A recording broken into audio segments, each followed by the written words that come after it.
Hi guys, I'm back again with the same doll from my last post that needed a little restoration. I'm just going to start calling her baby Rosebud. I am still not sure if that's who she really is. I'm still waiting for my Horsman ID book to arrive, but I think that name suits her. She's very likely a baby Rosebud. So I've done a little bit of work on her, and I may still do more. I'm still deciding what all to do. But I would say her worst issue was on her left leg. It was split, like wide open, big pieces of paint sticking out.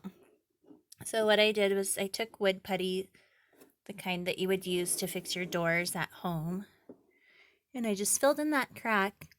And then I mixed up some acrylic paint so they matched the color of her leg. And when the wood putty was dry, I painted that with the acrylics. I also sanded along the edges of that as best I could. It's still very jagged, but it has a much better look, I think, than it did. And then her right leg was fine.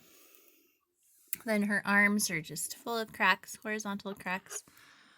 And I filled those in with the wood putty too. That was a little bit different. The cracks were so much narrower, so I actually used Sculpey tools to like push it in there and smooth it out. And then I painted a little bit of acrylics over that too, just to give her more of a uniform appearance. Yeah, it's still pretty crazy looking because she's got these jagged, thick pieces of her original paint sticking out. So I don't know if I'm a big fan of that. You know, a lot of people will completely strip off the old paint and then repaint all of the limbs and possibly the face.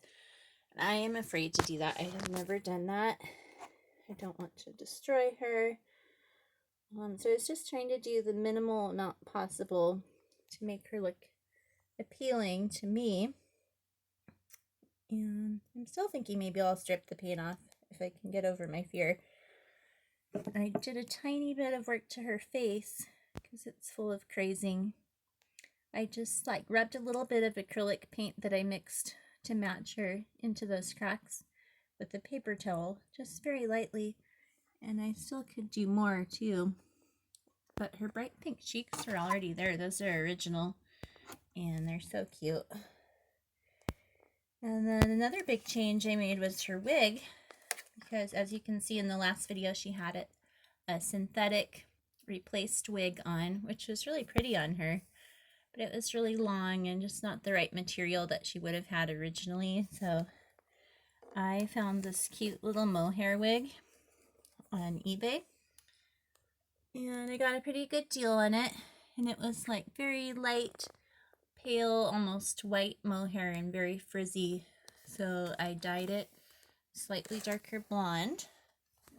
It's kind of a silvery ashy blonde. And then I styled it just with a regular curling iron on low to take some of the frizz away and make it more of the shape that I wanted it. And here, let me show you some more. So it's pretty short in the back because she's supposed to be a baby or a toddler. I don't think she would have had a lot of hair. And then I tied this giant lavender bow on her head, which I love because she's from about 1920, I'm estimating, or maybe a little earlier even. And I have this awesome portrait of my grandmother and her twin from just about the same time, and they have similar haircuts and huge bows on their heads, and I just think it's so cute, and she reminds me of them. So this is in honor of my Grandma Marie. And I'm going to be posting again soon. I have a new composition Snow White doll from the 30s that I'm going to be working on. So stay tuned, and I will see you later. Bye-bye.